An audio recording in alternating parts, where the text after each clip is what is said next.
live on YouTube. So I just received a question on one of the comments that said, I hear so many different messages, right, from different creators. Like one of them says that everything's going to be okay. The other one says a breakthrough is coming. And another one says that I need to be more disciplined. I need to do better, right? And he asked, which one do I believe, right? Like there's so many messages, which one do I believe? The messages that you believe, especially from creators, influencers, are the ones that feel like light. The messages that you receive, the messages that are for you, are the messages that feel like light. They feel like love. The messages that feel heavy and feel like fear, those are the messages that are not truth. How do we know this?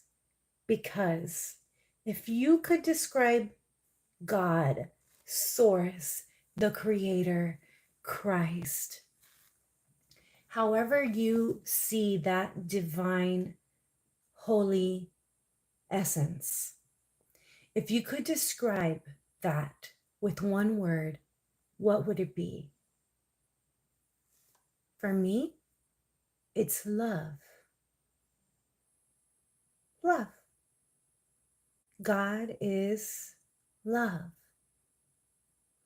So anything that is judgment, is criticism, is unworthiness, is condemning, is fear. And fear is not God. It's not of God. God is love. So if you want to know, there's so many different messages. How do I know which one is for me? Which messages do I listen to? Listen to the ones that feel like love. Listen to the ones that feel like light. Anything else that feels like the energy of contraction, that feels like the energy of fear, that is not for you. You want to take in content that feels like the energy of expansion.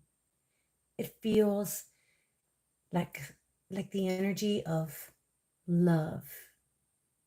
And this applies to everything that you intake. Television, social media, music. I cannot say this enough. What you watch, what you listen to is so important. So important. There are so many television shows, so much music that normalizes dysfunction. Another word for dysfunction is drama. Drama is dysfunction. Drama is the opposite of peace. God is peace. God is love. So when you allow the energy of chaos, of dysfunction, of drama into your life, that seeps into your subconscious mind and it begins to normalize dysfunction, normalize chaos, chaotic energy. So whether you're aware of it or not, if you're watching a violent movie that is a war movie or people, doing violent things to one another, even if that's just a movie, that energy, that spirit of violence, sorry, I have what do you call it? A notification. That energy starts to become that spirit of violence becomes normal. It becomes normalized.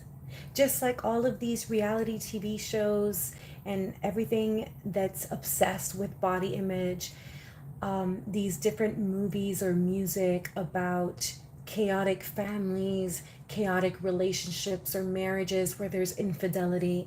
The spirit of infidelity is so romanticized on movies, so romanticized in music. And it is error, which is sin. I don't like to use the word sin because it's a very charged word that comes with condemnation. There's no condemnation in God because God is love. Can you imagine if there was condemnation in God? Oh my God, that would be terrifying. Wouldn't it? God is love. It is simple. It doesn't need to be complex. And if you don't agree, that's fine. This channel's just not for you. There's plenty of channels out there talking about condemnation.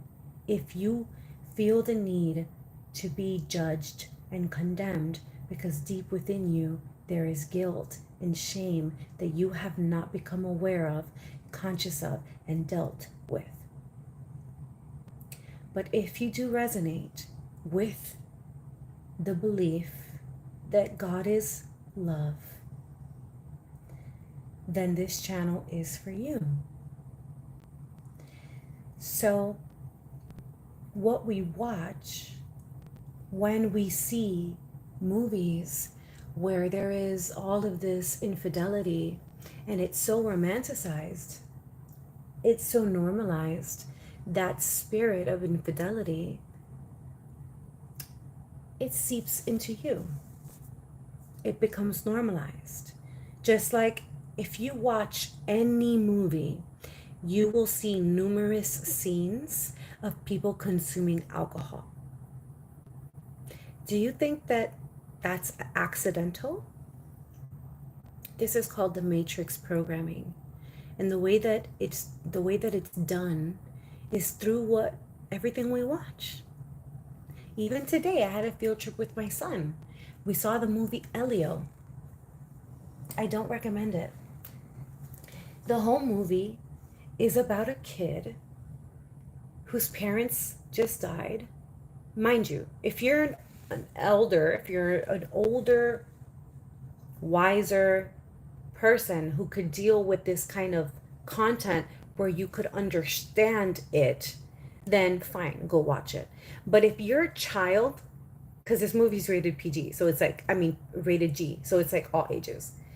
If my son is 5, if you are like 13 and under, you will not truly understand that movie. You'll just understand the parts of it that are very emotional, because that's what resonates. That's what we get programmed with. And it's like the whole movie was just about him being so alone, so helpless. I feel so alone. I don't belong. And I had to keep telling my son. He says when he's watching a movie, which is very rare because I don't let him watch movies, he could watch like things that are science or learning or little things like that, but he cannot watch things with movies because it programs him. So he's very clean. His subconscious mind is very clean right now. And so I have to literally tell him while we're watching the movie, and this is what he says when something comes up that's like a story that we tend to, especially as children, identify with, is I tell him, I do not consent. I do not consent. That is not my story. That is not my story. And so the whole movie is I'm alone. I don't belong. And it's like, it is programming us, whether we are aware of it or not, especially for our children, to believe that there is something wrong with us.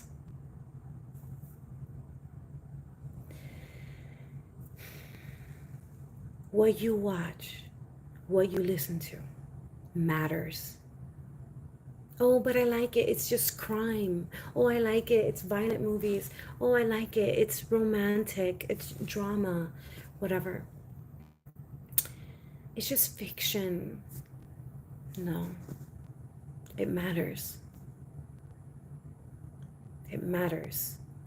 And if you want to purify, if you want to detox from fear, from the matrix agenda, which is separation, which is to believe that I'm different from you because of where I was born, which obviously, I mean, think of that like my location, my geographic location. Like, why should that even matter as far as my sense of worthiness, or if I'm worthy or valuable enough? Who cares if someone is born in Mexico, or someone is born in Iraq, or someone is born in India, or someone is born in Egypt? Like, they're just locations.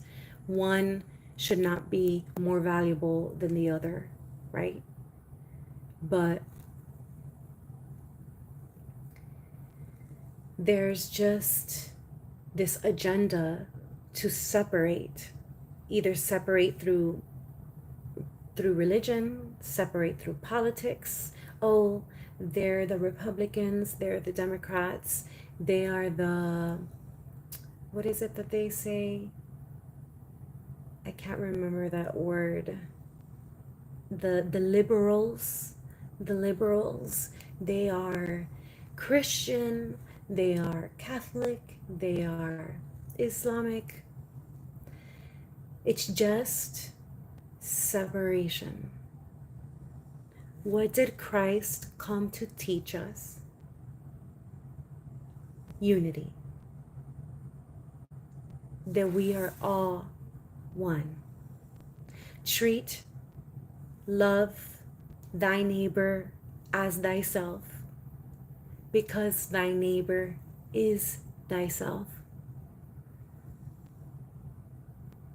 The message is so simple, but we've made it so complex. Just see everyone as part of you. You have social anxiety? When you go outside, the next time that you go outside, see everyone as part of you. And that anxiety will go away. See everyone as part of you. Everyone is just another extension of you. Like, when I speak to someone, I see Christ in them. I see light in them. I see their holiness. That's what I look for. I don't look for how this person is different from me, or if I'm better than this person. I just look to see the light, the purity, that holiness, that Christ within them, that's also within me. And then I feel connected to that person. So when I speak to that person, I'm soft and open, which is the energy of love. And I truly engage with that soul. Like, I feel, this might sound silly, but I almost feel like every person is like their own galaxy, like their own world. So if I'm speaking to Mary, or if I'm speaking to Kevin, it's like I feel very lucky in that moment to be in Kevin's space, like in Kevin's world, and to be able to see the way that he expresses and the way that he perceives the world and perceives others and perceives himself and the way that he speaks. To me, it's like so interesting and such a blessing to think that there is another person that my Father, God, created just like me, but he has all of these different experiences that make him so unique. And it's like, I genuinely want to connect with Kevin, and like interested to know about his world. So I feel blessed to be in their presence. You know? Like, I don't know if that's super weird. Like, even if I don't agree, even if they're like talking about things that I'm totally in disagreement with, I'm still like in awe. I'm still like honoring them. You know, like there's a reason why they think the way they think. What makes their way of thinking right or wrong and me right? It's like, who knows, right? Like we're all floating on this. Let's be honest right now. Like, let's truly be honest. We're here looking at a screen in this earth, this planet that is floating in the middle of a vast, endless galaxy that probably has galaxies within galaxies. And we're like tiny little ants in the grander scheme of things. So it's like, are you really right?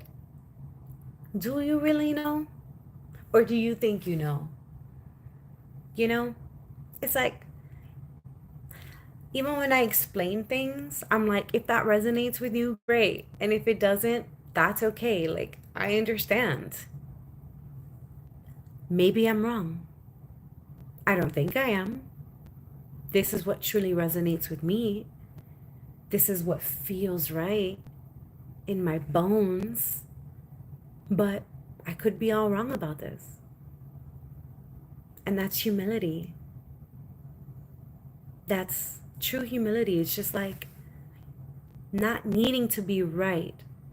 You can tell that a person is wise when they prefer peace over being right. They prefer to be at peace and to bring peace into whatever situation or conversation or anything. They prefer peace rather than being right. It's like, I don't need to be right.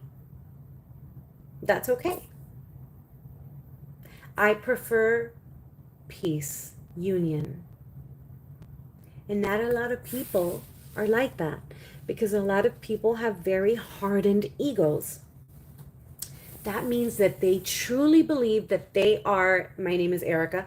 Like, let's say, I truly believe that I am Erica, that I am Cuban American from Miami, and I am 35 years old, and I am a mother, and I am a wife, and I am a spiritual person, and I like the color pink, and I like pizza. And it's like, they really, really believe I am, this political party, and this is what I agree with, and this is what I don't agree with, and this is the traumatic experiences that I lived, and et cetera, et cetera. And they're very, very, very convinced, very, like, very intertwined with that story and all of the stories and all of their personality traits. It's like, do you ever hear people say, oh, well, that's just the way I am. I'm hot-headed, or, I'm impatient, or I'm whatever. And like, that's just the way that I am.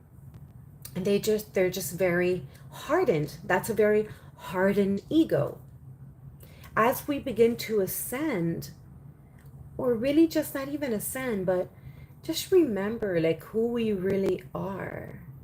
Like when we are in that sense of separation and we believe all those stories and we suffer a lot, there comes a time where you start questioning, right? Like, well, who am I really, and what is the purpose of life, and why am I here? And you start asking those bigger questions.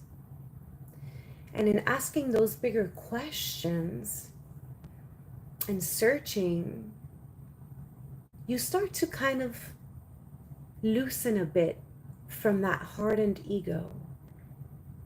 And sometimes it's moments of crisis that begin to crack that ego, like car accident, the passing of a loved one, the illness of a loved one, real hardship,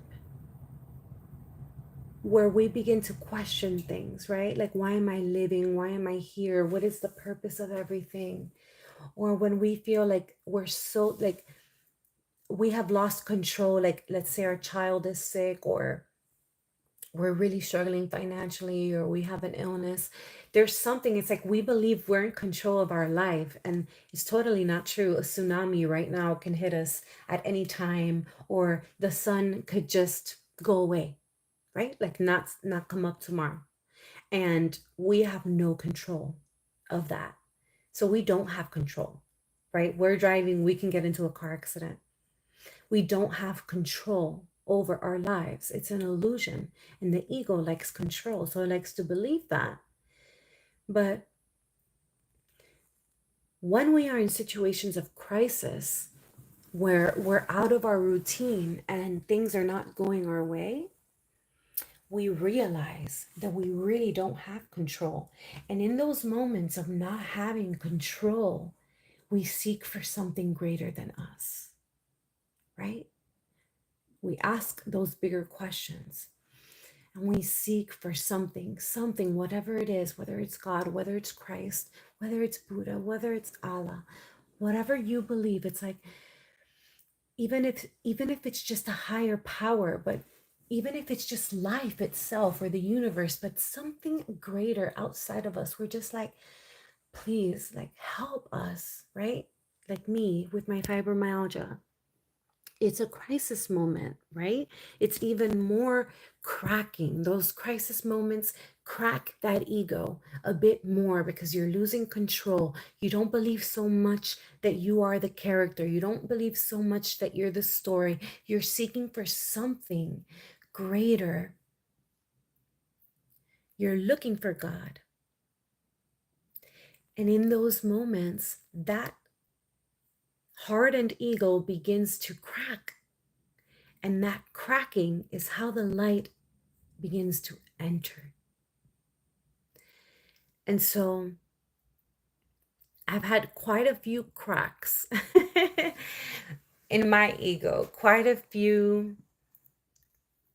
a lot of crisis in this lifetime. So my ego's not so hardened. And so that's why I'm able to not completely identify with this person, this body, these thoughts. It's like believing and knowing that you are not the thoughts. The thoughts, I don't know if you noticed that the thoughts that you have are really quite erratic, they're all over the place. And we have so many, like, I don't even know the number. Let me see. Alexa, how many thoughts does a human have in one day?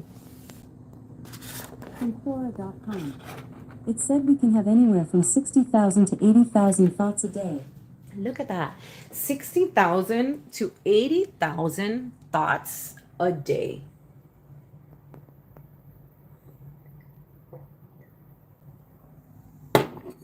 That's crazy. That's absolutely crazy.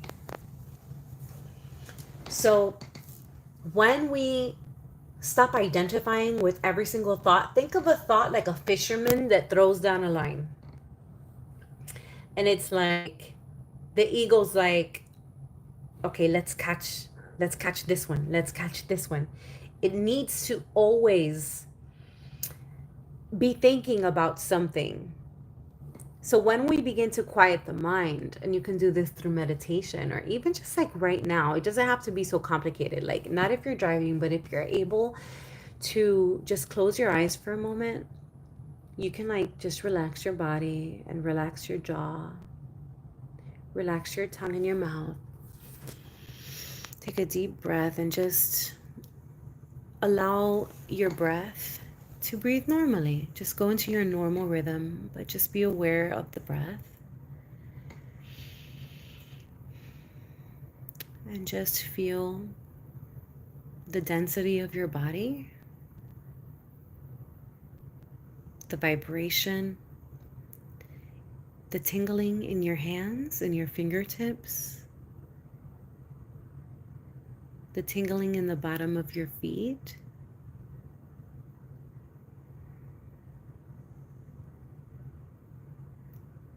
And just feel through your senses. Your hearing, like just notice what you hear. Notice the warmth of your body.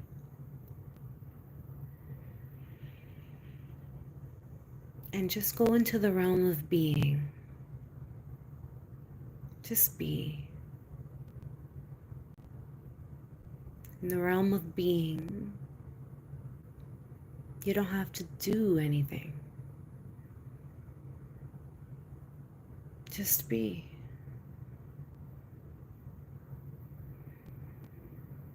Do you feel the peace in that? That's it. You just feel your beingness, which is your wholeness, as often as you can. And you just bring your presence. So like, let's say that you're sitting down.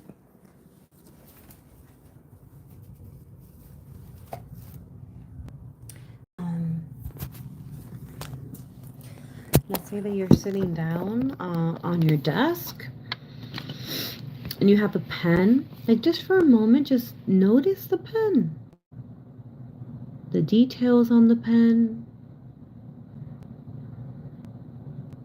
and then begin to write. But it's just like bringing awareness to small things. Like you're walking to the car, slow down for a moment and just like notice the trees, like notice the wind, notice the plants. It's like just becoming more conscious. The more that you slow down for those tiny moments and you're more conscious, that's mindfulness, that's presence, that's beingness. And that is your true essence, that is the awareness of your thoughts, the listener of your thoughts, the awareness of your emotions. So you don't necessarily believe every emotion you have and every thought you have. And that movie that you're creating in your mind, there's a little bit of space between the movie and the character that you are and being. In that realm of being, if you strip, and try this now, in your hand, you can close your eyes if you can. I'm about to end this. I've been here for 28 minutes already. You close your eyes if you can, and you extend your hand. And in your hand, I want you to put your nationality, your location, where you were born, your age, whether you're female or male, or however you identify, your zodiac sign, your birthday, all of your desires, your fears, whether you're a mom or a dad or a brother or a sister or a daughter or a son, all of those labels, your, political affiliations, your trauma, your life story, all of those labels, all of those stories, you put them in the palm of your hand, and then you let them all go like you're letting go of sand. And what is left? What is left when you remove every single label? Peace, right? Like it's hard to label it, but it's like peace or love, right? Well, that's who you really are.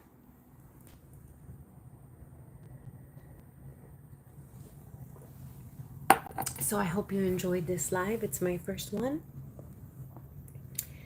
And if you haven't subscribe to this channel. Over 50% of you who watch me regularly are not subscribed. And it's just a free way that you could support this channel and all of the videos that I create. Takes a lot of time to do this and to edit and do everything I need to do to have 2 videos come out every day. I post 2 videos every day, one at 11 a.m. EST, one at 7 p.m. EST. And you can join and become an earth angel or an uplifter or a partner. For our partners, I have a way with YouTube that I can sort, because I get thousands of comments, but I can sort through the comments and just put, like, for example, the uplifters or the partners or the earth angels. It lets me sort so I can see just those comments, and then I could respond to those comments. So if you join the community, I could respond to those comments if you comment. And if you are a partner with me, if you ask me a question, I could create a video response to your question for our partners. So I'm super tired. You guys know I have an illness, so I need to rest. Thank you so much for being here with me. For those of you who were with me from the beginning, I just appreciate you so much. And I'm so grateful. So, so grateful. I want to start to get to know the community better, like your name, where you're from. And like really, I'm really focused on building a community. And like one day having a live event where we could all meet each other. That would be really special. So thank you for being here. God bless you. I don't know how to hang this up. Do I press this? No. Oh, here.